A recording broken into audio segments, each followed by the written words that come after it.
Día del Mundial, inauguración del Mundial, y algunos se quedaron en el Mundial, ¿no? Pueden tomarlo como mejor lo prefieran, viendo la inauguración, o que ya andan tirando para el otro lado.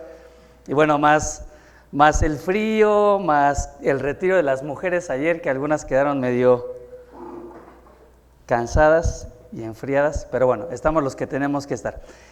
Bueno, antes de que comiencen a grabar ahí para la transmisión, levanten su mano los que leyeron. Mira, hasta Paco, no sé si se agacha ya de, ay, va otra vez o se estaba limpiando la frente, no sé. Ya está, fui acusado de falto de misericordia, ¿no? Levanten la mano los que estudiaron. ¿Alguien estudió el pasaje? Te digo, miren, Paco, muy bien, perfecto, ¿no? Ya, algunos poquillos. Rápido, dos que me digan algo que les llamó la atención o que les causó confusión terrible. Memo, venga. Bueno, aquí ya como que se empieza a ver más ya la presencia de Pablo, ¿no? Ya nos dice que Juan ya se va, Pedro ya en pasajes anteriores ya habíamos visto que ya Pedro también. Entonces ya como se ve que Pablo y Bernabé agarran el camino, llegan a Antioquía después de pasar por hacer un recorrido y vuelven a entrar a la sinagoga, ¿no? Y vamos, me encanta cómo hacen de una forma muy breve pero también muy clara de cómo llega el Salvador, ¿no? O sea, hace una de esas, ¿no? Una remembranza. Diga, esa mera. Ayer mi hijo, estábamos en Bernal y me dice, oye papá. Muy bien. Eso me encantó, hasta cómo llega el Salvador. Le piden que se quede para las siguientes días de reposo.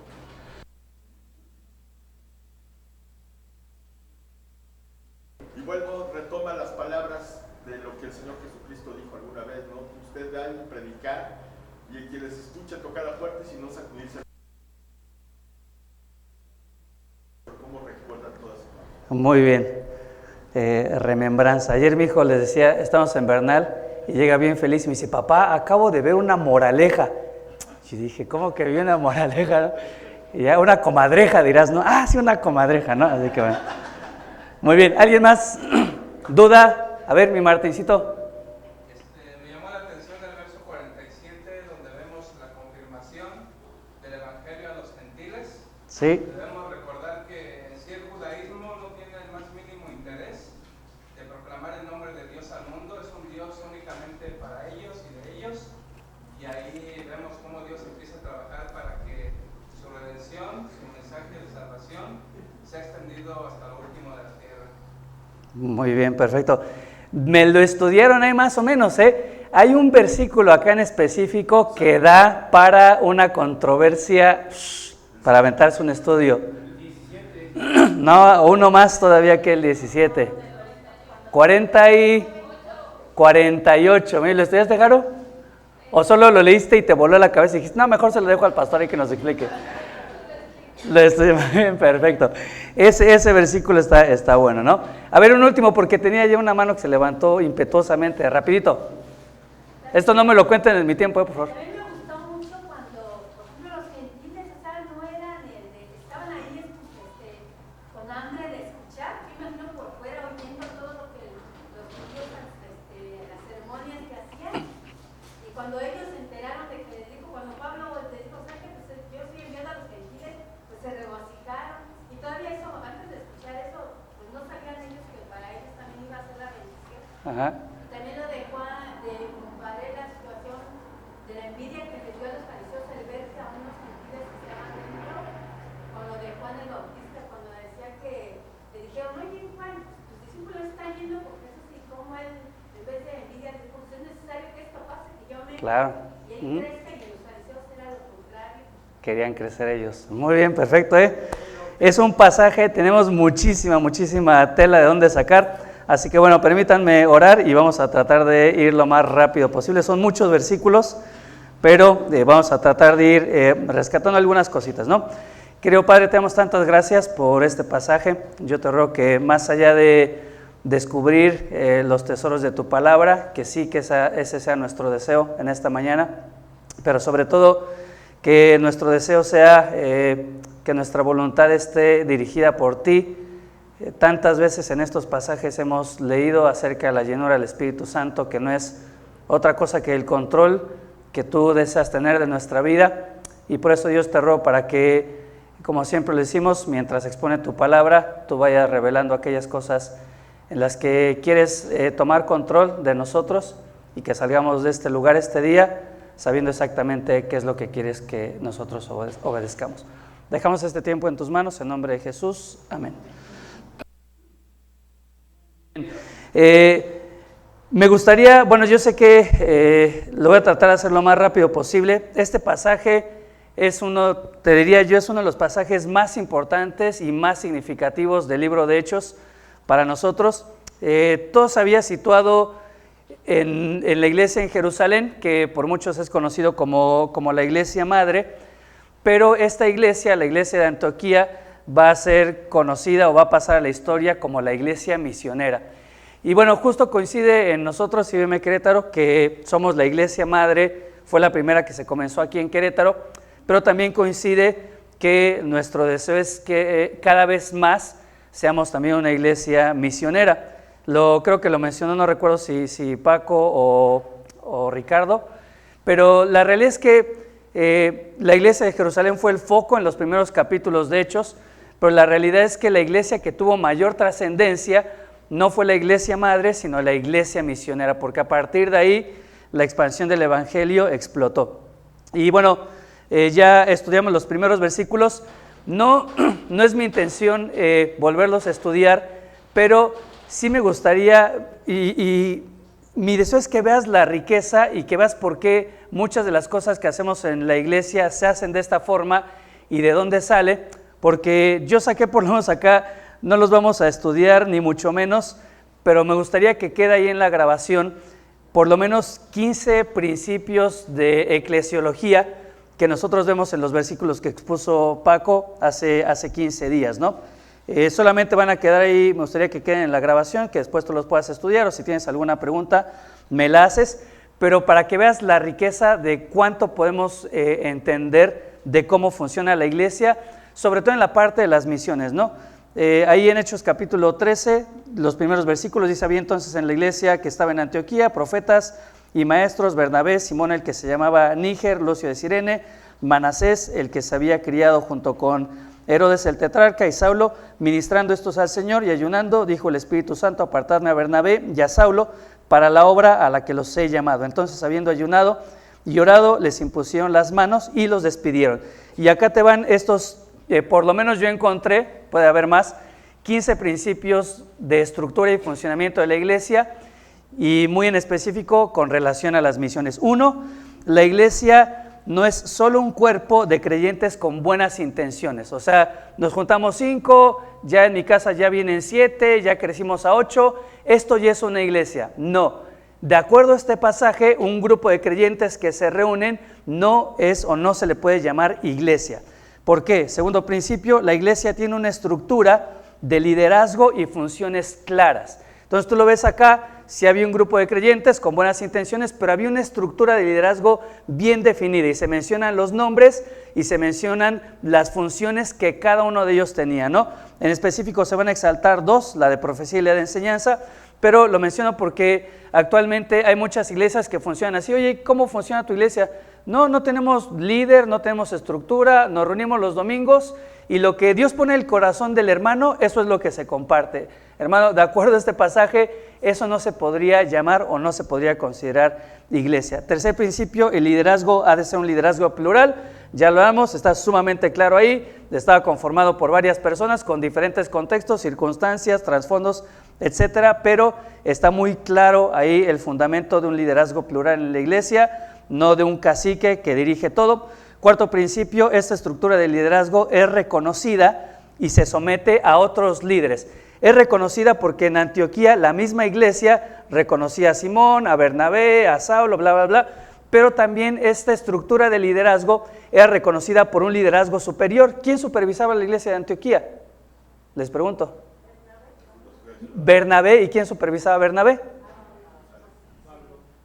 Los apóstoles. Recuerden que cuando llega el evangelio a los gentiles, lo que hacen los apóstoles es enviar a Bernabé para ver si realmente se estaba predicando bien el evangelio y si este grupo de personas habían entendido, ¿ok? Entonces, sí había una estructura de liderazgo reconocida dentro de la iglesia, pero también sobre de esa iglesia estaba una estructura superior dándole seguimiento, rendición de cuentas, etc. Nosotros como iglesia, bueno, nos rendimos cuentas entre nosotros, el pastor Enrique, el pastor Paco, Luis, que también está ahí en entrenamiento, y sobre nosotros tenemos a Eduardo Buldain, tenemos el Ministerio de Fundación de Iglesias, y así es la estructura que se describe en Hechos.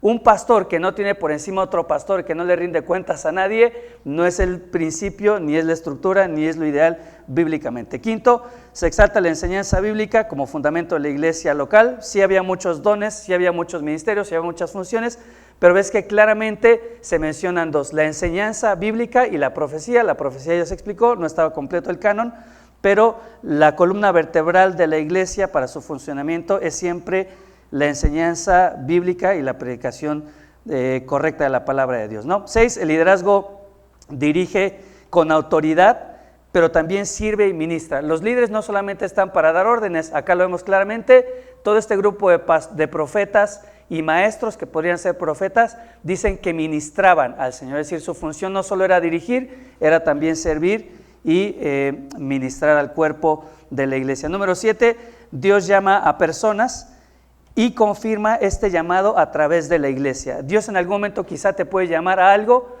pero la confirmación siempre viene a través de la iglesia. No existe tal cosa de que no, pues Dios me puso en el corazón irme a fundar una iglesia a Cancún, así que mis hermanos, pues les agradezco y ya me voy, ¿no? Me despido. No, la iglesia es el organismo que Dios puso para confirmar el llamado de aquellos que han de salir a la obra misionera. Cuando en todo este proceso lo vimos con el pastor Enrique, con el pastor Paco, no es que cada quien se maneja solo, Dios me puso en el corazón y chao, me despido, sino que hay una iglesia y hay un liderazgo que está confirmando sobre todo el tiempo de este llamado, ¿ok?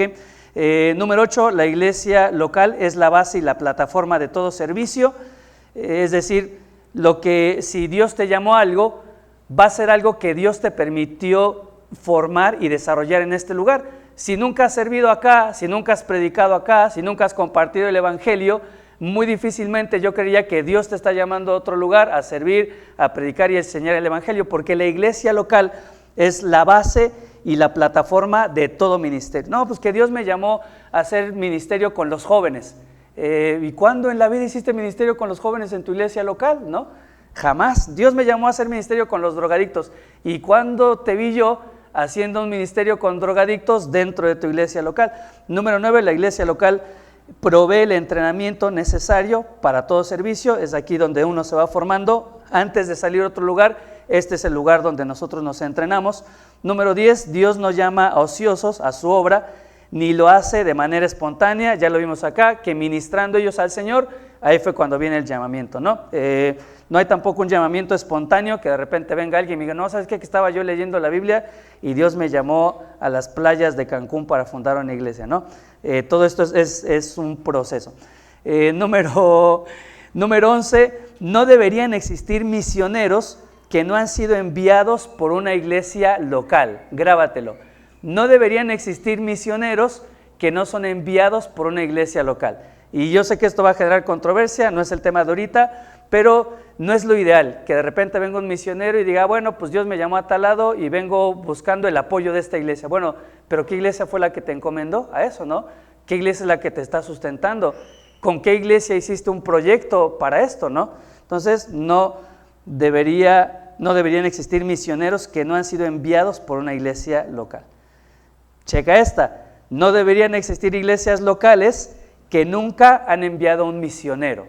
Acá lo vemos en Hechos capítulo 13. Toda iglesia local en algún momento tendría que enviar a algún misionero a ser parte de la obra de Dios en otro lugar. Número 13, la iglesia en conjunto encomienda al misionero como una extensión de la misma, ¿sí? Es decir, que cuando enviamos un misionero se convierte en un representante de la iglesia local. Número 14, la iglesia local tiene la autoridad para enviar. A esa suena bonito, ¿no? Así que Paco, si no es el tiempo, no te me vas. Suena muy así, ¿no? Pero chequen esta, la iglesia local tiene la autoridad para enviar y la responsabilidad de sustentar, ¿sí? Algo vamos a tener que hacer, pero si como iglesia estamos apoyando estos proyectos, tendríamos que, los del comité financiero me van a fusilar, ¿no? Está Félix. De alguna forma tendríamos, claro, nosotros enviamos, pero nosotros sustentamos. Este viaje misionero de Pablo el primero, por lo menos en la isla de Chipre, fue un viaje de aproximadamente 4 meses. ¿Y de dónde sacó los recursos? Claro, la iglesia fue parte del proyecto, la iglesia fue lo que Dios utilizó para confirmar el llamado de Pablo, pero la iglesia fue parte del sustento. ¿Okay? Así que bueno, ahí lo dejo, algo vamos a tener que hacer también para apoyar la obra en las iglesias que han salido de esta, ¿no? Y bueno, el último, número 15, el misionero tiene el respaldo de la iglesia, pero también la responsabilidad de seguir rindiendo cuentas a ella.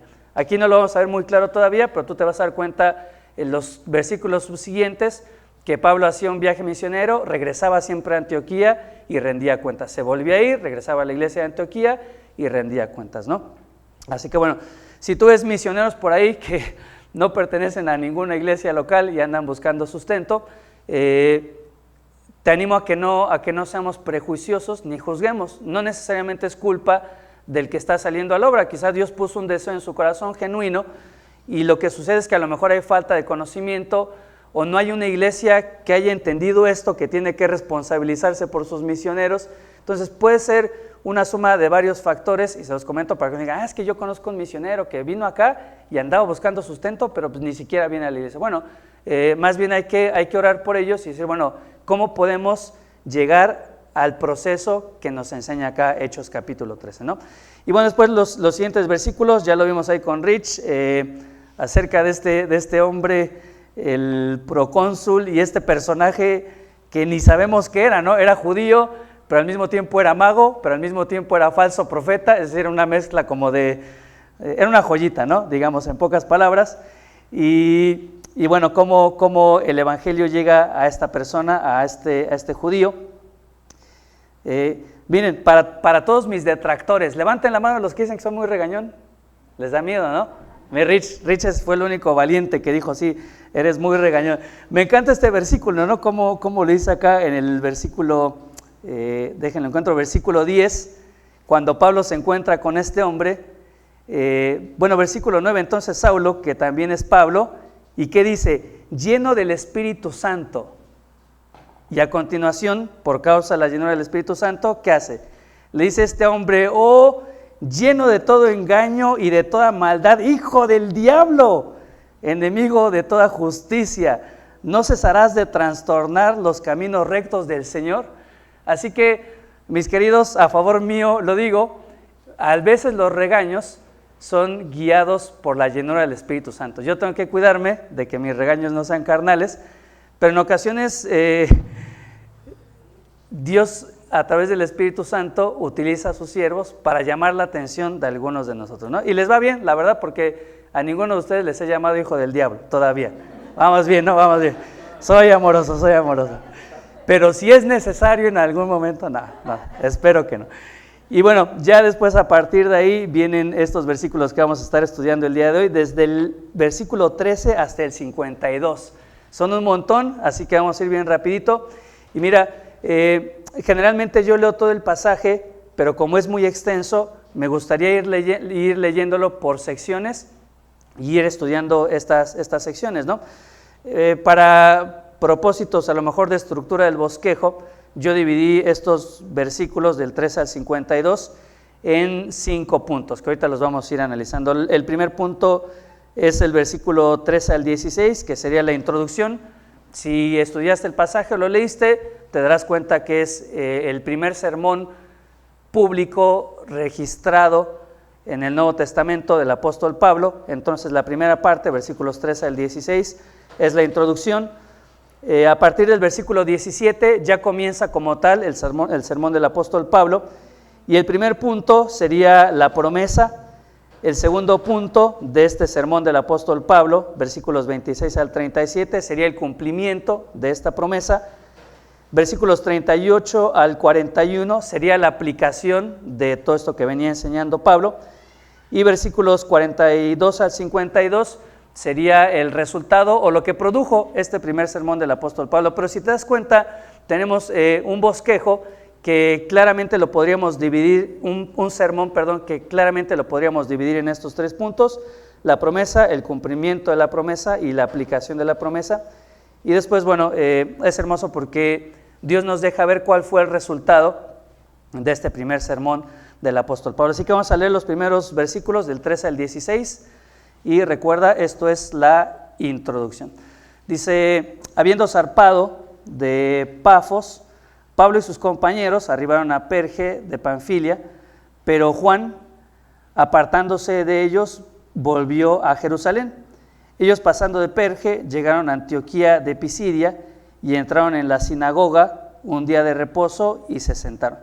Y después de la lectura de la ley y de los profetas, los principales de la sinagoga mandaron a decirles: varones, hermanos, si tenéis alguna palabra de exhortación para el pueblo, hablad. Versículo 16 dice: entonces Pablo, levantándose, hecha señal de silencio con la mano, dijo: varones israelitas y los que teméis a Dios, oíd.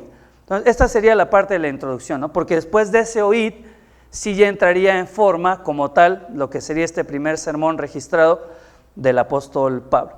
Bueno, ¿qué podemos ver ahí de estos primeros versículos? Ya lo habíamos visto, creo que en algún momento anteriormente habíamos hablado justo de Juan Marcos, que era parte de este grupo que estaba viajando junto con Bernabé y junto con Saulo. Por lo menos se registran estas 3 personas, ¿no? Juan Marcos, Bernabé y Saulo, que estaban en este primer viaje misionero. No significa que no haya habido otros, pero estos son por lo menos lo que se menciona. Y lo que dice acá en el versículo 13 que sucede es que Juan, apartándose de ellos, se volvió a Jerusalén. En algún momento habíamos hablado de que este Juan Marcos era un poquito picky, como que por su trasfondo y todo, tenía ciertas características, y bueno, encontramos que se baja del barco, ¿no? La realidad es que el versículo no nos da más razones. Lo único que nos dice es que Juan, apartándose de ellos, se volvió a Jerusalén, se regresó, y las razones podrían ser muchas, ¿no? Te voy a mencionar algunas. Bueno, uno podría ser por temor a enfermedades. Este camino que iban a seguir Saulo y Bernabé, o Bernabé y Saulo, era un camino que era muy conocido, porque incluso se decía que en ese camino hacia donde ellos iban había un demonio que decía la creencia popular que tenía manos de fuego y que todo aquello que este demonio tocaba con sus manos comenzaba a hervir en fuego. Así que era muy conocido que en esta ruta que iba a comenzar Saulo y Bernabé, mucha gente, centenares de personas habían muerto. Era un lugar o era una ruta muy insalubre, aparte de otros peligros, y muchos habían muerto por enfermedades, malaria y por otro tipo de enfermedades infecciosas. De hecho, si tú buscas ahí, bueno, de hecho no es necesario que lo busques, apúntalo si quieres, pero si tú lees Gálatas capítulo 4, versículo 13, Pablo va a hacer una mención de que él compartió el evangelio en Galacia justo como resultado de una enfermedad. Así que presumiblemente en esta ruta, que era muy conocida por todas estas situaciones, se presume que Pablo se enferma. Por esa razón él tiene que quedarse en Galacia, y ahí es que comparte el evangelio en esta ciudad, ¿no? Así que a lo mejor Juan Marcos dijo: no, esta ruta está complicada, hay muchos peligros, está el demonio de la malaria, yo ni siquiera me meto ahí, ¿no? Otra razón por la cual se apartó podría ser por temor a ladrones. Era una ruta que se utilizaba para el comercio, pero una ruta muy solitaria, así que era muy común que hubiera saqueadores en ese trayecto que iba a comenzar Pablo o Saulo y Bernabé, y mayormente estos saqueadores no solamente robaban a la gente, sino que terminaban matándolos, ¿no? Así que Juan Marcos va a decir: pues ¿para qué nos arriesgamos tan joven y sin haber amado? Pues yo me regreso a Jerusalén, ¿no? Una tercera razón podría ser por el cambio de liderazgo. Hay algo muy importante acá que lo mencionaba, si no me equivoco, Memo. Te vas a dar cuenta, y lo mencionaban también en el compartir la semana pasada, que Bernabé es mencionado primero, tenía mayor trayectoria, tenía mayor conocimiento y reconocimiento de la iglesia, y Saulo es mencionado hasta el último. Pero tú te vas a dar cuenta en este pasaje que los papeles se invierten y el protagonista va a dejar de ser Bernabé. Bernabé va a dejar de tener el liderazgo del primer viaje misionero. Tú te das cuenta en el liderazgo de Bernabé porque el primer lugar que visitan, ¿en dónde es? A ver si se acuerdan. Les hago preguntas para que se me despierten porque con el frío está acurrucador. ¿A dónde fueron primero? No. El primer lugar que pisaron en el viaje misionero, lo vimos hace unas semanas. Empieza con Chi y acaba con, muy bien, perfecto. ¿De dónde era originario Bernabé?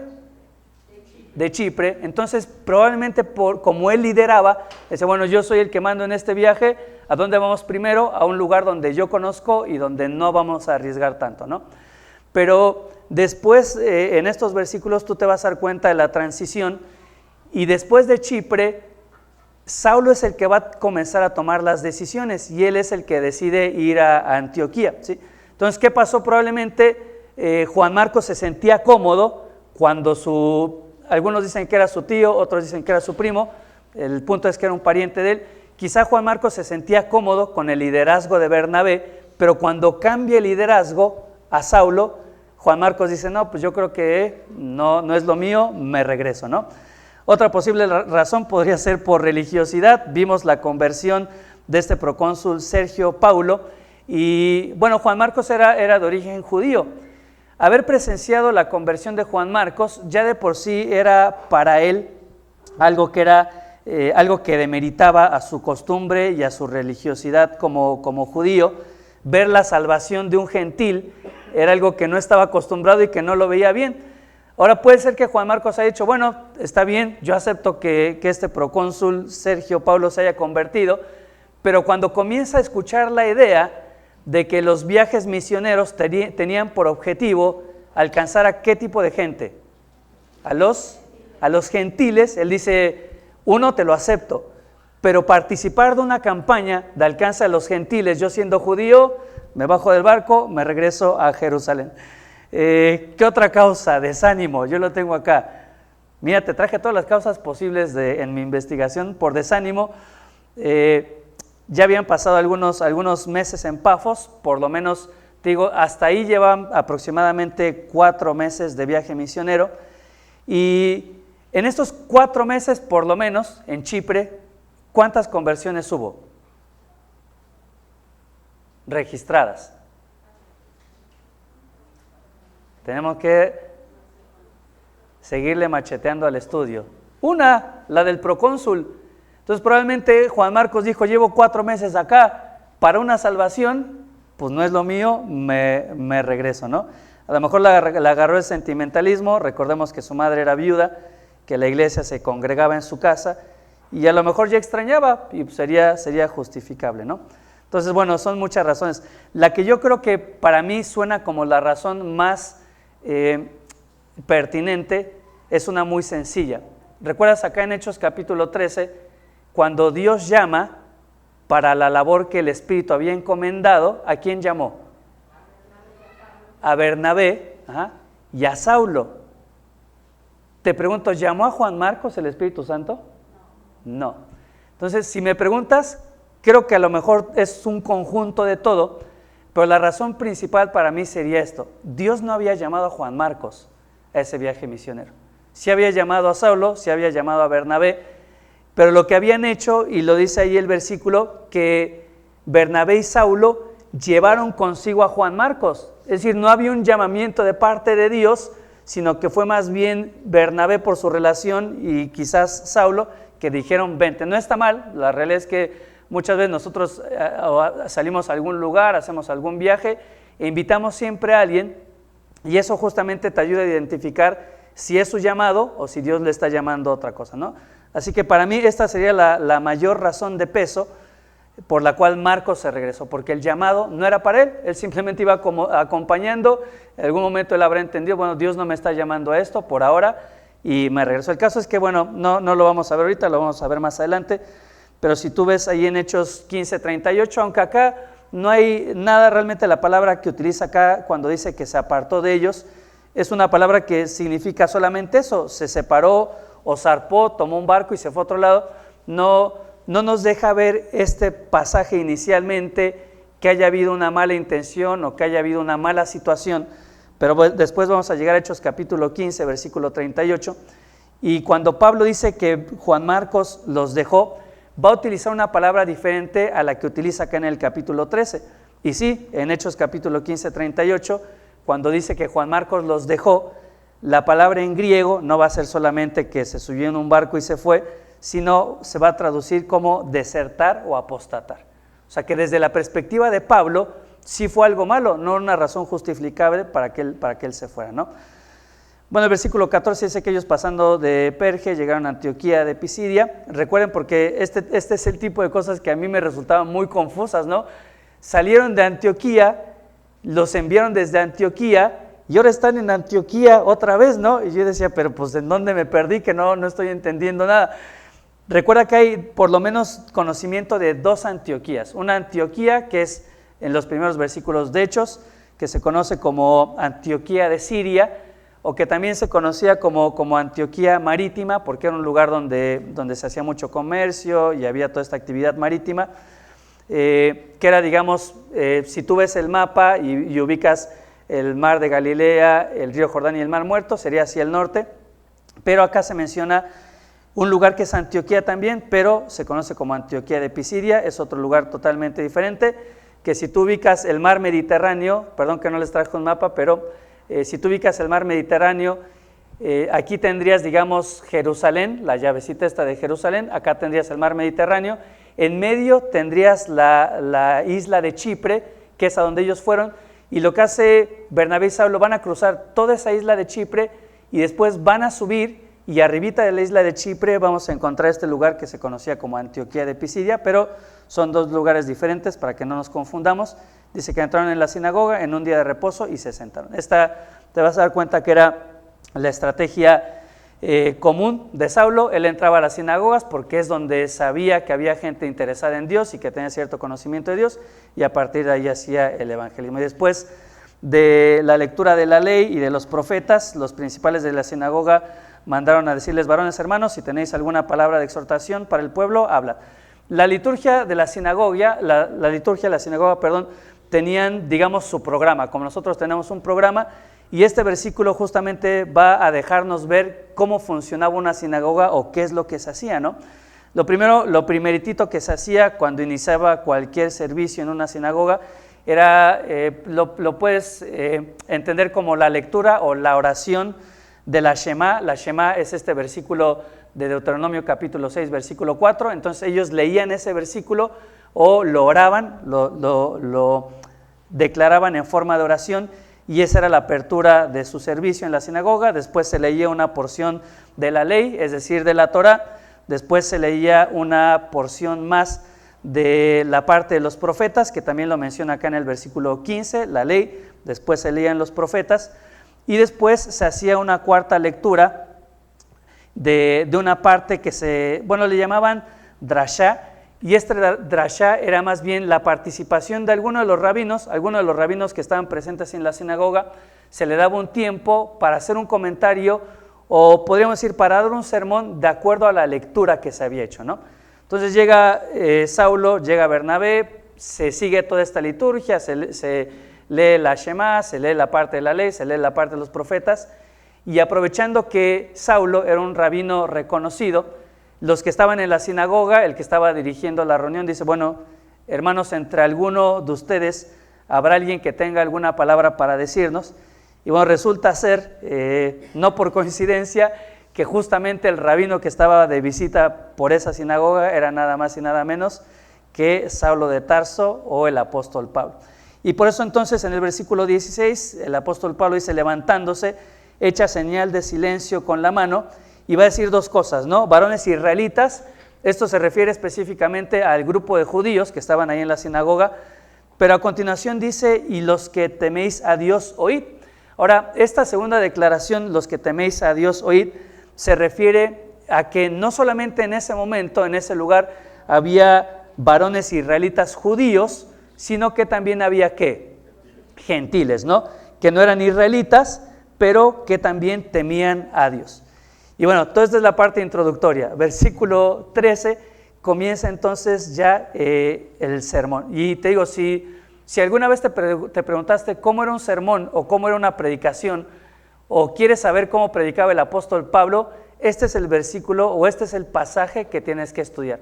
Sería el equivalente a Hechos capítulo 2, cuando Pedro da su primer sermón delante de una multitud de miles de personas, y que lo hablamos y que mencionamos que de este bosquejo, de esta forma de predicar, es de donde nosotros tomamos la forma para predicar como iglesia. Bueno, esta es la versión paulina de ese primer mensaje del apóstol Pedro. Entonces, te digo, es un pasaje que es extenso, que obviamente no nos da el tiempo en un domingo para estudiarlo y desmenuzarlo y todo, pero si quieres aprender a predicar como el apóstol Pablo, agárrate esto, estudia esto, y ahí vas a salir buenazo, ¿no? Los primeros versículos, entonces, del 17 al 25, recuerdan cuando hablamos ahí de Pentecostés en el sermón de Pedro, yo decía que Dios mismo había dado la introducción para el sermón de Pedro, ¿recuerdan? Con Pentecostés, con toda esta gente que se junta, que parecían ebrios, pero no, Dios había puesto todo el escenario y había dejado todo listo para que Pedro simplemente se subiera a la plataforma o al púlpito y comenzara a dar su sermón. Y acá es algo muy similar. Pablo no tiene que hacer ninguna introducción, no tiene que prácticamente llamar la atención de nadie ni congregar a nadie. Dios dejó el escenario y Dios dejó todo el momento listo simplemente para que Pablo abriera su boca y comenzara con su sermón. La primera parte o el primer punto de este sermón del apóstol Pablo, como te dije, es la promesa. Mira, solamente lo vamos a leer, no vamos a profundizar nada acá, pero solo quiero hacerte ver el conocimiento que tenía Saulo, en este momento vamos a llamarlo Saulo, de las Escrituras. Y si tú lo recuerdas, lo hemos estado hablando y lo hemos estado machacando. Desde que Jesucristo resucitó, ¿qué es lo que hizo? Se llevó a sus discípulos por 40 días, ¿y qué fue lo que hizo? ¿Se acuerdan? Orar más o menos, me están guitarreando un poquillo. ¿Qué hizo durante esos 40 días? Exactamente, les enseñó todo lo que se decía de él en el Antiguo Testamento, y yo lo mencionaba ya hace muchos meses de esto, que fue como su seminario intensivo, y mencionamos que a partir de ese momento la predicación de los apóstoles va a ser totalmente diferente, y tú vas a ver sermones que hacen prácticamente un recorrido por todo el Antiguo Testamento. Así que no es de sorprendernos que ¿qué es lo que va a hacer Pablo acá en su sermón? Bueno, lo que bien decían, va a ser toda una síntesis, básicamente, y va a ir un poquito más lejos, ¿no? Porque no va a ser una síntesis solo del Antiguo Testamento, sino que va a llegar dentro de su sermón a mencionar los evangelios y a mencionar cosas que estamos nosotros aquí estudiando en Hechos, ¿no? Te digo, es un sermón formidable, es un resumen increíble que comprime todo lo que es el Antiguo Testamento, evangelios y una parte o una sección de Hechos. Lo vamos a leer y lo único que me gustaría que me acompañes pensando es lo que está diciendo Pablo, en qué parte del Antiguo Testamento lo encontramos. ¿Sí? ¿Se entendió? Para que vayamos identificando el recorrido que hace Pablo. Versículo 17 dice: el Dios de este pueblo de Israel escogió a nuestros padres y enalteció al pueblo, siendo ellos extranjeros en la tierra de Egipto. ¿En dónde encontramos eso? ¿En qué libro? Génesis, desde el capítulo 12 más o menos, donde llama a los patriarcas, hasta el final de Génesis, donde exalta a Israel y los vemos con muchas riquezas y siendo guardados por Faraón allí en Egipto. Dice, y con brazo levantado los sacó de ella, es decir, de Egipto. ¿De qué libro estamos hablando? Éxodo, muy bien, perfecto. Versículo 18, y por un tiempo como de 40 años los soportó en el desierto. ¿Qué referencia tendríamos ahí? ¿Qué libro? 40 años en el desierto. ¿Qué sería? Seguiría siendo Éxodo, ¿y qué más? Levítico, porque ahí es donde se da la ley en ese periodo de tiempo. Sería Números, porque en ese momento es donde se hace un censo y se mencionan todos. Y sería Deuteronomio, porque muere una generación en el desierto, se levanta una segunda generación y Moisés tiene que volver a repetir la ley. Así que mira, versículo 18, Saulo está resumiendo por lo menos 4 libros: Éxodo, Levítico, Números y Deuteronomio. Versículo 19, y habiendo destruido 7 naciones en la tierra de Canaán, les dio en herencia su territorio. ¿Qué libro es este? ¿Cuál? Sin miedo, Josué, narra la conquista y la posesión de la tierra prometida. Versículo 20, después como por 450 años, este está bien fácil, les dio jueces hasta el profeta Samuel. ¿Qué libro estamos mencionando ahí? El libro de Jueces y ¿qué más? Primera y segunda de Samuel. Perfecto. Versículo 21. Luego pidieron rey y Dios le dio a Saúl, hijo de Cis, varón de la tribu de Benjamín, por 40 años. Quitado levantó por rey a David, de quien dio también testimonio diciendo: he hallado a David, hijo de Isaí, varón conforme a mi corazón, quien hará todo lo que yo quiero. ¿Qué libros tenemos acá? Sigue tomando primera y segunda de Samuel, primera y segunda de Reyes, ¿qué más? Primera y segunda de Crónicas, ¿y qué más? Bueno, obviamente Salmos entra en esta parte. Sí, Samuel, Reyes, Crónicas, hay un detallito más ahí.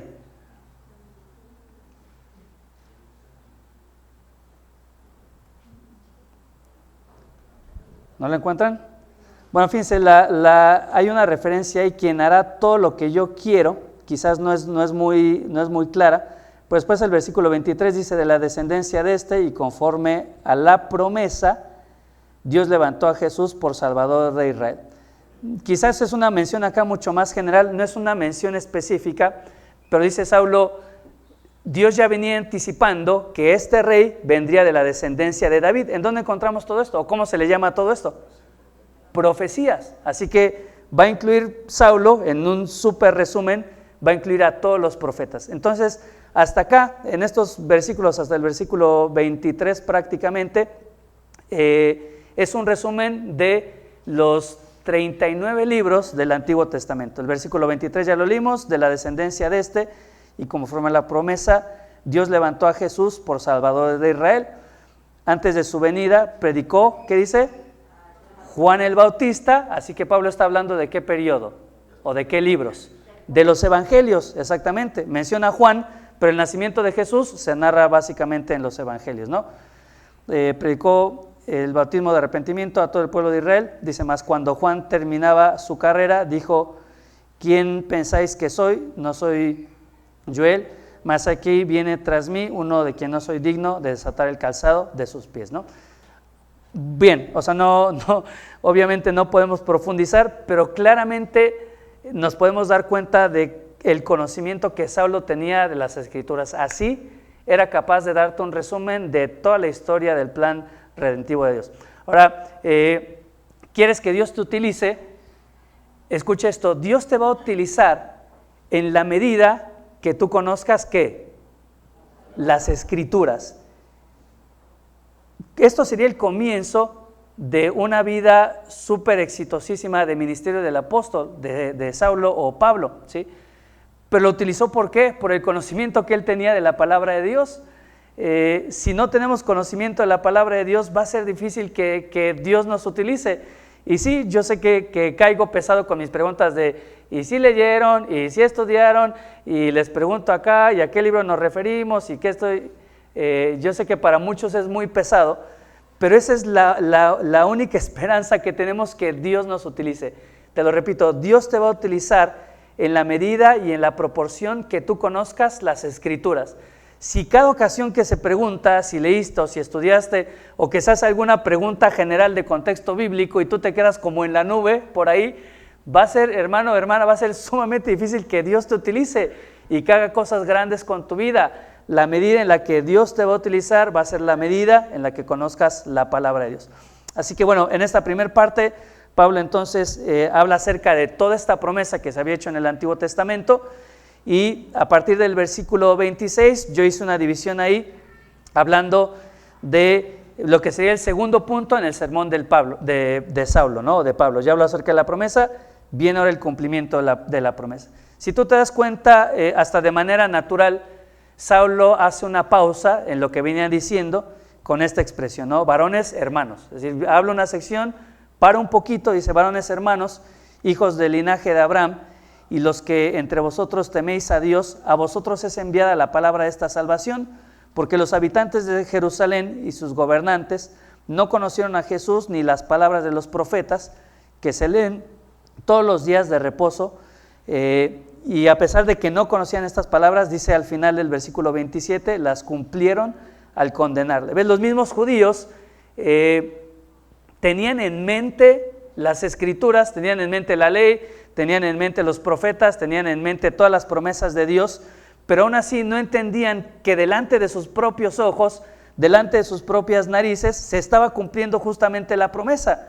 Por eso esta sección del mensaje de Saulo es el cumplimiento de la promesa hecha en los versículos anteriores. Sin darse cuenta, ellos al condenarle estaban cumpliendo lo que se había profetizado cientos de años atrás. Versículo 28, y sin hallar en él causa digna de muerte, pidieron a Pilato que se le matase. Y habiendo cumplido todas las cosas que de él estaban escritas, quitándolo del madero, lo pusieron en el sepulcro, mas Dios le levantó de los muertos. Todo esto sigue siendo un resumen ¿de qué? ¿De qué parte de la Biblia? De los evangelios. Toda esta parte del cumplimiento es netamente los 4 evangelios. Versículo 30, mas Dios le levantó de los muertos. Fíjate el versículo 31. Y él se apareció durante muchos días, es lo que hablamos hace un instante, durante esos 40 días, seminario intensivo, durante muchos días a los que habían subido juntamente con él de Galilea a Jerusalén. Y escucha esta frase, los cuales ahora son sus testigos ante el pueblo. ¿De qué libro de la Biblia estamos hablando acá? Hechos.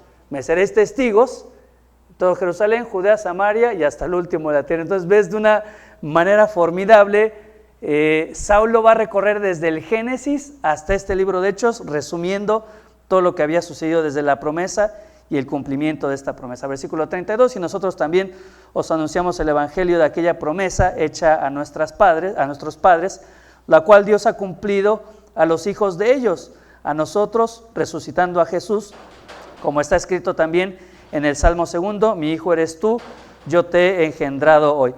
Y yo no sé, mira, si tú tienes tu aplicación de la Biblia, no sé qué aplicación tendrás y no sé qué versión estarás leyendo, pero por lo menos la que yo generalmente uso, que es la Reina Valera, tiene una marquita donde aparecen referencias al Antiguo Testamento. ¿La tienen así? ¿Sí? Bueno, tú ahí te vas a dar cuenta cuántas referencias en un pedacito Saulo hace del Antiguo Testamento. Muchísimas, ¿no?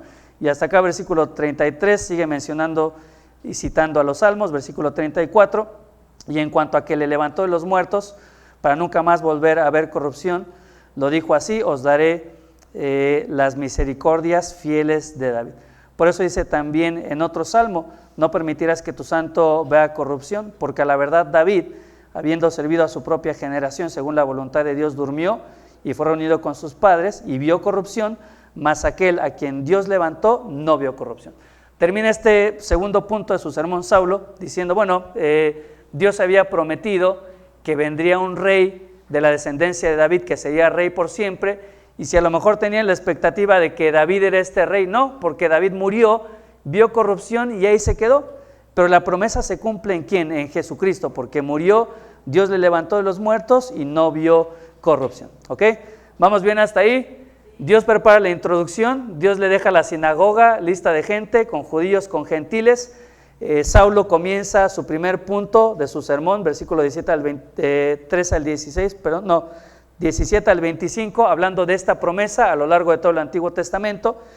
Y en su segundo punto de su sermón habla acerca del cumplimiento, versículos 26 al 37. A partir del versículo 38 vamos a ver la parte práctica. ¿Ves? Todo sermón, lo has visto acá, debe tener una parte práctica. Y la metodología que utiliza acá Pablo, te vas a dar cuenta que es una metodología muy común. Muchos le llaman retrospectiva histórica, que es algo que practicaban mucho los judíos. Y la retrospectiva histórica, ¿qué era? Eso, irse al pasado, hacer todo un recorrido por la historia para llegar al presente y dar una aplicación de lo que eso que sucedió en el pasado significaba para ellos el día de hoy, ¿no? Y tiene que ver con la aplicación. ¿Perdón? No, versículos 38 al 41 ya es la aplicación. Prácticamente Saulo está cerrando su sermón. 17 al 25 habla de la promesa, 26 al 37 habla del cumplimiento de esta promesa y 38 al 41 va cerrando su sermón con una aplicación práctica para todo su auditorio. Versículo 38, entonces, sabed pues esto, varones hermanos, que por medio de él se os anuncia que el perdón de pecados. Es decir, todo esto que sucedió en el Antiguo Testamento, todas estas promesas, todas estas profecías, todo lo que Dios hizo con su pueblo y a través de su pueblo, todo lo que Dios hizo al enviar a Jesucristo al matarlo literalmente ahí en la cruz, pero resucitarlo. El fin de todo esto, ¿qué es? Anunciar justamente ¿qué? El perdón de pecados, versículo 39, y que de todo aquello de que por la ley Moisés no pudisteis ser justificados, en él es justificado todo aquel que cree. Este versículo, si tienes aplicación o si tienes Biblia en papel, subráyalo y márcalo y memorízalo. Es un pasaje que sirve para muchas personas y para muchos contextos, pero específicamente para todos aquellos que profesan la religión oficial. Este es un versículo clave. ¿Lo leíste? Dice que de todo aquello de que por la ley de Moisés no pudisteis ser justificados, en él es justificado todo aquel que cree. ¿Qué significa este versículo? Vamos a tratar de bajarlo un poquito. Cuando hablamos de la ley de Moisés, ¿de qué estamos hablando? En términos muy coloquiales y que todo el mundo comprende. De los 10 mandamientos. Si queremos resumirlo todavía más, y en términos muy coloquiales, aunque el término es muy extenso, vamos a mencionarlo como los 10 mandamientos. Ahora, ¿cuál es la esperanza de mucha gente? Que si ellos son fieles y obedecen al pie de la letra los 10 mandamientos, ¿qué va a suceder? Dios va a tener favor para con ellos, los va a mirar con buenos ojos, y si al final de su vida cumplieron con estos mandamientos, van a tener una oportunidad de vivir la gloria eterna al lado de Dios, ¿no? Eso es lo que la mayoría de la gente piensa. A este concepto de que Dios me vea con buenos ojos y que me apruebe y que me acepte delante de Él, podríamos decir que eso es lo que significa la justificación. Ninguno de nosotros, escucha bien, ninguno de nosotros somos inocentes de haber pecado. Cada uno de nosotros hemos pecado 1, 2, 3, cientos, miles de veces. Así que delante de Dios, ninguno de nosotros podemos declarar que somos inocentes. Nuestra esperanza, ¿qué es?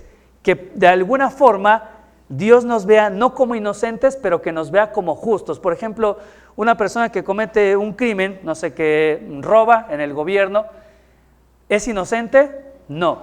Lo llevan a la cárcel y lo sentencian a 10, 15, 20 años y después sale de la cárcel y no es inocente, pero ya es justo. ¿Por qué? Porque lo que tendría que haber pagado, ya lo pagó, ¿no? No es inocente de haber cometido un crimen, pero el hecho de haber pagado los años que le correspondían ya le hace justo porque pagó lo que merecía el delito que cometió, ¿no? Entonces nosotros no tenemos ni la más mínima posibilidad de ser inocentes delante de Dios. Nuestra esperanza es que Él de alguna manera providencial nos vea como justos y nos diga, sí, pecaste, pero ya pagaste todo lo que tendrías que haber pagado. Y por eso este versículo es tan importante, porque mucha gente vive así, con la esperanza y con la expectativa de que si cumplen los mandamientos o los 10 mandamientos o la ley de Moisés, Dios en algún momento, en el momento de su muerte, los va a ver y va a decir, bueno, pues sí, no eres inocente, has pecado, pero también te esforzaste, así que por todo lo que has hecho, ya pagaste por todas tus culpas y ahora no eres inocente, pero eres justo, ven a la presencia del Señor. Pero acá lo dice de una manera clara, Saulo, por más que nosotros hagamos, no podemos ser justificados por la ley de Moisés. Y por eso dice al final del versículo, en él, hablando acerca de Jesucristo, como no podemos ser justificados por la ley de Moisés, en él, en Jesucristo, es justificado ¿quién? Todo aquel que en él cree, ¿sí?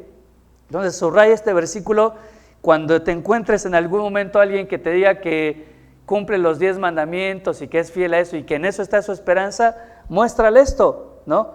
Acá lo dice de una manera clara, no puedes ser justificado a través de ese medio, de la ley de Moisés, ¿no? Dice, mirad pues que no venga sobre vosotros lo que está dicho en los profetas, versículo 40, versículo 41, mirad, oh menospreciadores y asombraos y desapareced, porque yo hago una obra en vuestros días, obra que no creeréis si alguien os la contara. Entonces, en esta última parte del sermón de Saulo, él dice, bueno, Jesucristo ya hizo lo que tendría que hacer, no hay forma en la que nosotros podamos ser justificados, ni siquiera por la ley de Moisés. La aplicación en específico, ¿cuál sería? Cree en Jesucristo para perdón de pecados y Él va a justificar a todo aquel que en Él cree. Cuidado, les dice Saulo, que no les vaya a pasar lo que dijo el profeta. por haber menospreciado la provisión de Dios de la salvación. Después, ese pasaje del 13:41 es una cita que hace Saulo de Habacuc 1:5. Mirad entre las naciones y ved y asombraos, porque haré una obra en vuestros días, que aun cuando se os contare, no la creeréis.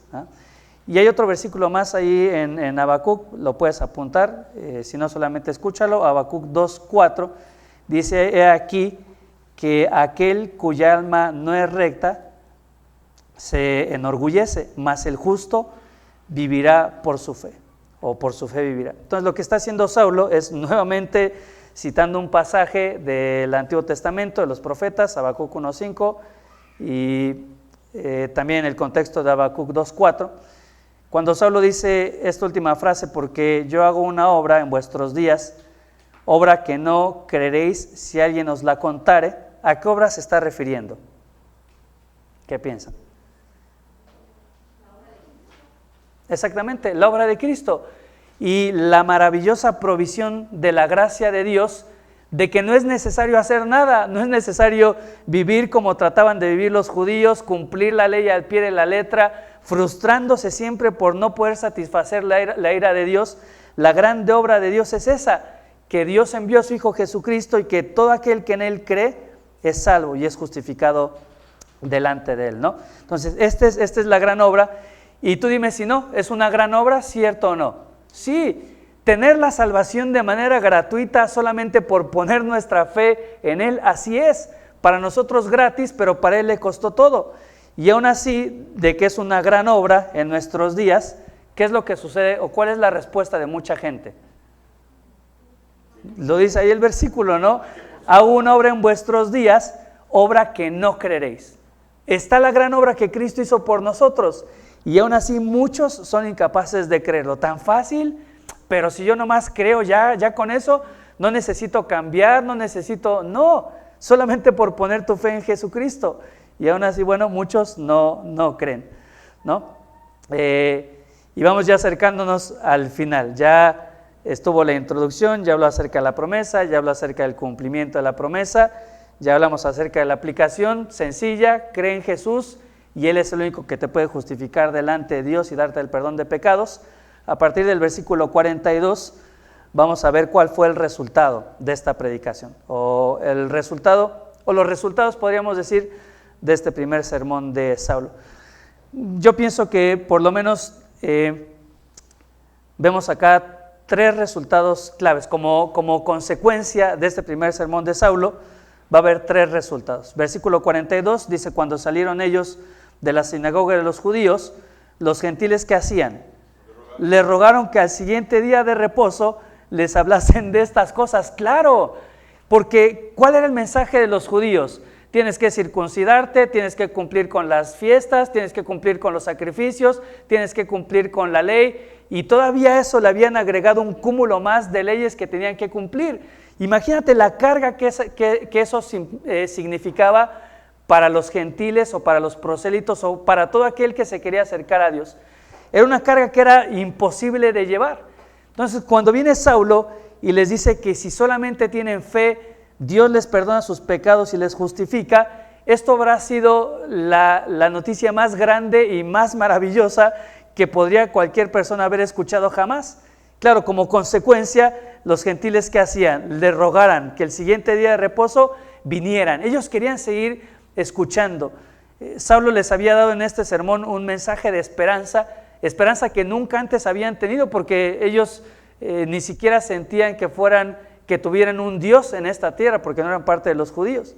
Entonces Saulo les da este mensaje de esperanza, y la respuesta es, creo que normal y esperada: le ruegan que al siguiente día de reposo les regresaran para hablarle acerca de estas mismas cosas, ¿no?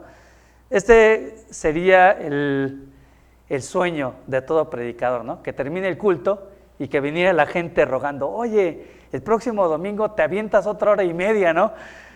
O hora por lo menos, 1 hora por lo menos, ¿no?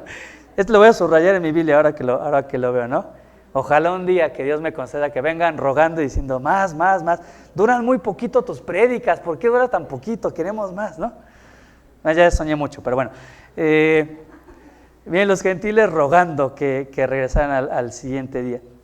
Dice versículo 43, y despedida la congregación, muchos de los judíos, de los prosélitos piadosos, siguieron a Pablo y a Bernabé, quienes hablándoles les persuadían a que perseverasen en la gracia de Dios. Claro, ellos trataban de perseverar ¿en qué? En el judaísmo, en los rituales, en las fiestas, en los sacrificios, en el cumplimiento de la ley.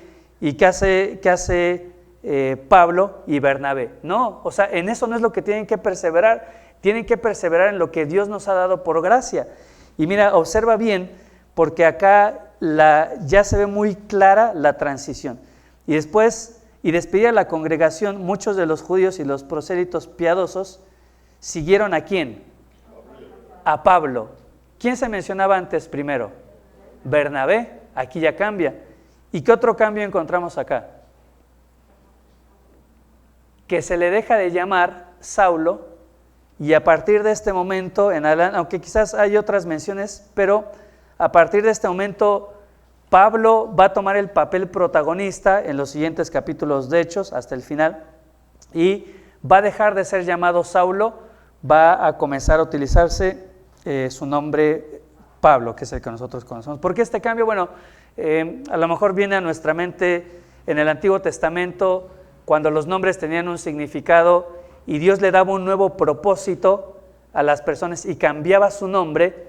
Quizás eso es lo que viene a nuestra mente. Dios cambió el nombre de Saulo a Pablo, y a partir de acá tenía un nuevo propósito y todo. No es exactamente lo mismo. Pablo ya se llamaba Pablo y Saulo ya se llamaba Saulo. Recuerda que el nombre de Saulo era su nombre, ¿qué? ¿De procedencia qué? Hebrea o judía. Entonces, como él se movía en un ambiente judío, la gente lo conocía mayormente como Saulo. Pero a partir de este momento que Saulo es enviado por Dios a alcanzar a los gentiles, Saulo no era un nombre con el cual el gentil se iba a identificar, y el nombre de Pablo era su nombre romano, o era un nombre con el cual los gentiles iban a poder relacionar e iban a conectar más fácilmente. No hay un cambio de nombre como tal, pero sí este cambio de uso de nombre marca un rumbo diferente en el ministerio y en el propósito de la vida de Pablo. Ya no más a los judíos, aunque siguió teniendo relación, pero el nombre de Pablo enfatiza que su llamado era a los gentiles, ¿no? Y se menciona en primer lugar, ahora se menciona a Bernabé en segundo lugar, quienes, dice, hablándoles, les persuadían a que perseveraran en la gracia de Dios. Esto ya lo mencionamos, versículo 44. El siguiente día de reposo, ¿qué sucedió? Se juntó, ¿cuánto? Increíble. Predicó también Pablo, predicó también Saulo, que el próximo fin de semana estaba literalmente, dice, casi toda la ciudad para oír la palabra de Dios. Imagínate que, o sea, si lo otro era el sueño del predicador, este sería como el, no sé ya ni cómo llamarle, ¿no?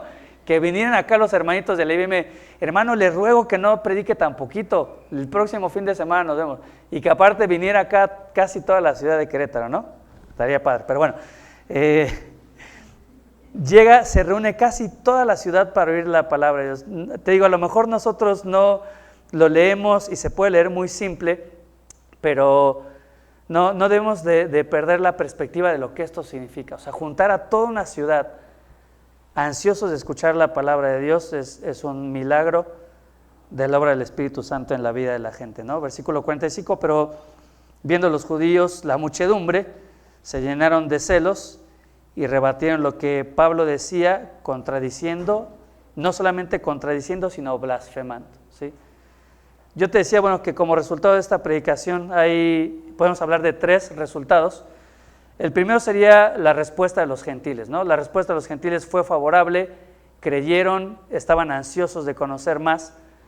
Y en el caso de los judíos, más que respuesta, fue, esa me gusta porque también es con R, o podríamos decir reacción, ¿sí? Hay una diferencia entre responder y reaccionar. Responder es una respuesta consciente, pensada, pero la reacción es más bien es un impulso, ¿no? Es un arranque, ¿sí? Pero me gusta más reacción, gracias Memo. Los gentiles responden favorablemente, los judíos reaccionan no favorablemente y comienzan entonces allá a contradecir, a blasfemar, movidos por los celos, y esto es una constante, siempre que Dios obra, invariablemente siempre va a haber oposición, ¿sí? Siempre se los he dicho, cuando alguien se bautiza, yo les digo, bueno, a partir de hoy que te bautizas, va a comenzar a haber oposición. Cuando se quiere comenzar una nueva iglesia, hay oposición. Cuando Dios viene obrando de alguna manera, siempre va a haber oposición. Versículo 46, entonces Pablo y Bernabé, hablando con denuedo, la palabra denuedo es una palabra clave en Hechos, la valentía, el valor. A pesar de que había una turba ahí y estos judíos estaban alborotando a la gente, contradiciendo y blasfemando, ellos no reaccionan con temor, reaccionan con valentía, y dijeron: a vosotros, a la verdad era necesario que se os hablase primero la palabra de Dios. Y cheque, este versículo es fuerte, dice: más puesto que la desecháis y no os juzgáis dignos de la vida eterna, he aquí, nos vamos a los gentiles. Ya les dimos chance, Dios los eligió, ustedes fueron los primeros, estaban en primera fila y el mensaje era para ustedes. Tendrían que haberlo escuchado, tendrían que haber atendido, tendrían que haber creído. No quisieron, adiós, nos vamos de aquí, ¿sí? Nos volvemos a los gentiles. Imagínate lo que esto habrá significado para los judíos. Habrá sido una blasfemia, una humillación, que el apóstol Pablo prefiriese a los gentiles en vez de su propio pueblo, porque así nos ha mandado el Señor diciendo: te he puesto para luz de los gentiles, a fin de que seas salvación hasta lo último de la tierra. Y mira, entonces los gentiles respondieron de manera favorable al evangelio, los judíos reaccionaron de manera no muy favorable, pero hay una tercera respuesta, o hay un tercer resultado acá por el sermón de Pablo. Y el resultado sería esto: Dios va a confirmar en el corazón de Saulo, o en el corazón del apóstol Pablo, el llamado que él le había hecho. Pues ya desde antes, recuerdas, desde el capítulo 9, si no me equivoco, Dios ya le había dicho a Saulo que su llamado sería hacia los gentiles, ¿sí? Pero después de toda esta reacción, después de todo este sermón, es como si Dios volviera a hablar al corazón del apóstol Pablo en este versículo 47, porque así nos ha mandado el Señor diciendo: te he puesto para luz de los gentiles, a fin de que seas para salvación hasta lo último de la tierra. Una confirmación, sí. Pero como yo los pongo con R todos, es una reafirmación del llamado que Dios había hecho a Pablo. Es un versículo hermoso, y mira, si quieres una de las tareas prácticas para esta predicación, memorízate este versículo. Apúntalo en algún lado, memorízalo, en el transcurso de la semana lo pones ahí en el grupo o me lo mandas. Es un versículo que está tomado de Isaías 49:6. Dice: poco es para mí que tú seas mi siervo para levantar las tribus de Jacob y para que restaures el remanente de Israel. También te di por luz de las naciones para que seas mi salvación hasta lo postrero de la tierra. Ahí Isaías dice: es muy poco, o sea, que la salvación llegue a las tribus de Jacob, que la salvación llegue al remanente de Israel, es muy poco, o sea, no alcanza. Dice: también te di por luz a las naciones para que seas mi salvación hasta lo postrero, o diría Hechos, hasta lo último de la tierra. Dios reafirma el llamado que había hecho al apóstol Pablo. Versículo 48, este versículo dice: los gentiles oyendo esto se regocijaron y glorificaron la palabra del Señor. Ahí hay algunos temas, pero no nada complicado, pero observa esta frase, ¿no? Y creyeron todos los que estaban ordenados para vida eterna. ¿Qué da la impresión esto? Que Dios ya decidió quiénes van a tener vida eterna. No solo que decidió, que Él ordenó quiénes son los que van a tener vida eterna. Y que si ordenó quiénes van a tener vida eterna, implícitamente, ¿qué hizo? Ordenó que algunos, ¿qué sería? No tendrían vida eterna. Así que si estás hoy acá y le estás echando muchas ganitas, pero Dios no dio la orden de que tú tengas vida eterna, por más que te esfuerces, brother o hermanita, pues ya sonaste, porque no eres de los que Dios ordenó, ¿sí? Y en cambio, si tú eres parte de los que Dios ya ordenó que vas a tener vida eterna, así hagas de tu vida un reverendo pepinillo, como Dios ya lo ordenó, al final de cuentas, ¿qué va a pasar? Vas a ser salvo, porque Dios ya dio una orden de los que iban a tener la vida eterna, y pues, amén, por los siglos de los siglos, ¿no? ¿Dice esto este versículo? ¿Sí o no? ¿Cómo lo entendemos? Bueno, van a tener que estudiarlo porque ya no nos va a dar tiempo de leerlo, pero no dice eso. Miren, les doy una pista, ¿sí? Está implícita, no se deja fuera el libre albedrío y la decisión humana, porque el hipercalvinismo dice eso: hagas lo que tú hagas, Dios ya ordenó los que sí, Dios ya ordenó los que no, ¿no? No hay voluntad humana en esto, Dios decide. El versículo no dice eso. Dice, los gentiles oyendo esto, es decir, el gentil oye, se regocijaron y glorificaron la palabra del Señor. Y después, ¿qué dice? Y después de eso, creyeron. Entonces, ¿hay participación y hay voluntad humana? ¿Sí o no? Sí, el ser humano tiene que creer, no es que Dios ordena y quieras o no quieras eso va a suceder. No, sí hay voluntad humana acá, y creyeron. Todos los que estaban ordenados, ahora fíjate esto porque es sumamente importante, los que estaban ordenados para tener fe, dice, ¿para qué dice? Para vida eterna, ¿ok? Eso es sumamente clave para entender este versículo. En pocas palabras, ¿qué significa? Que hay voluntad del hombre, el hombre decide creer, y a aquellos que creen, ¿qué hace Dios? Les da la vida eterna. ¿Les da la vida eterna o les da la fe? ¿Qué dice el versículo? ¿La fe quién la tiene? El hombre, ¿no? No es una explicación profunda, pero espero que te ayude un poquito. Si hay voluntad humana, el hombre tiene que creer. Y cuando uno cree, ¿qué es lo que Dios hace? Bueno, como creíste, tienes la vida eterna. Pero no está hablando de que Dios haya ordenado la fe. No dice que Dios haya ordenado quién sí va a tener fe y quién no va a tener fe. Él dice, a los que tienen fe, estos son los que yo ordeno que tengan la vida eterna, ¿ok? Pero no vamos a entrar ahí. Si tienen duda, le preguntan al pastor Paco o a el que se encuentren por ahí más o menos, ¿no? Dice, la palabra del Señor se difundía por toda aquella provincia, pero los judíos instigaron a mujeres piadosas y distinguidas. Por alguna razón comenzaron con las mujeres, lo dejo ahí. Dice, y a los principales de la ciudad, y levantaron persecución contra Pablo y Bernabé, y los expulsaron de sus límites. Ellos entonces, sacudiendo contra ellos el polvo de sus pies, llegaron a Iconio, y los discípulos estaban tristes y angustiados porque los corrieron de la ciudad, y estaban desanimados porque pues no era lo que ellos esperaban, y querían renunciar a su llamado. ¿Dice eso? No. Ante la persecución, ¿cuál es la respuesta de los discípulos? Los discípulos estaban, ¿qué? Llenos de gozo, no por las circunstancias, sino porque estaban llenos también de ¿qué? Del Espíritu Santo. Estás lleno del Espíritu Santo, vas a estar invariablemente lleno de gozo, ¿ok? Y ahí termina el sermón del apóstol Pablo con la promesa, el cumplimiento de la promesa, la aplicación y los resultados que este sermón tuvo. Y mira, termino solamente con esta palabra que espero que te lo memorices, de versículo 47, porque así nos ha mandado el Señor diciendo, y de lo que subrayaste, sobre lo subrayado, vuelve a subrayar, te he, ¿qué dice?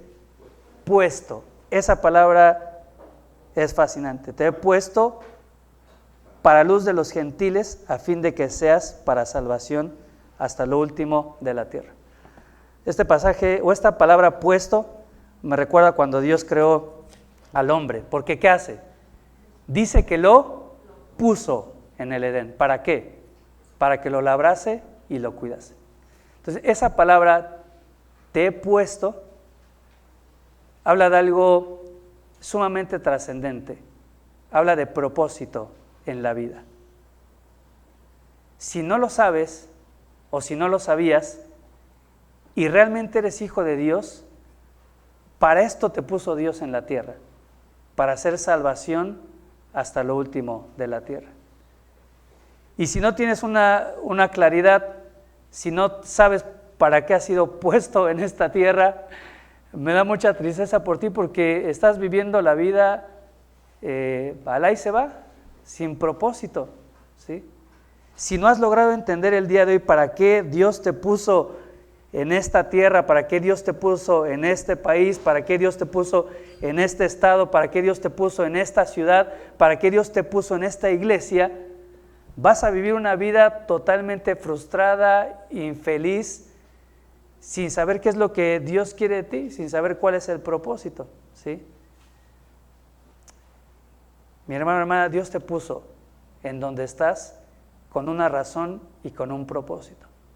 Cualquier cosa que hagas fuera de esa razón, fuera de ese propósito, no va a traer a tu vida otra cosa más que insatisfacción. Puedes ser exitoso en el trabajo, en la escuela, en las relaciones, en todo. Pero Dios no te puso para eso. Dios te puso para salvación hasta lo último de la tierra. Querido Dios, te damos gracias por este tiempo, por tu palabra. Gracias, Dios, por la forma tan hermosa en la que Pablo predicó su primer mensaje.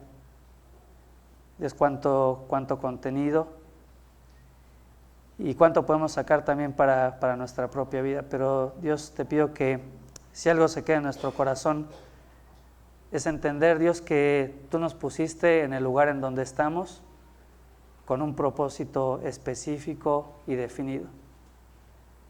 Si algo, Dios, me encantaría que se quede en nuestros corazones es que no tenemos que andar buscando de forma mística una revelación en sueños de tu parte. Cuando Pablo entendió lo que tú habías dicho cientos de años atrás a través del profeta Isaías y que se lo confirmaste en Hechos capítulo 9 y en el capítulo 13, tú lo habías puesto en esa posición para hacer salvación hasta lo último de la tierra. Dios, tus planes y tus propósitos son tan claros para nosotros que perdemos nuestro tiempo buscando en otro lugar, buscando en otra persona, buscando en otras circunstancias lo que tú has dejado revelado de una forma tan clara y tan evidente. Como hijos tuyos, nos has puesto en el lugar que estamos para hacer salvación y para hacer salvación hasta lo último de la tierra.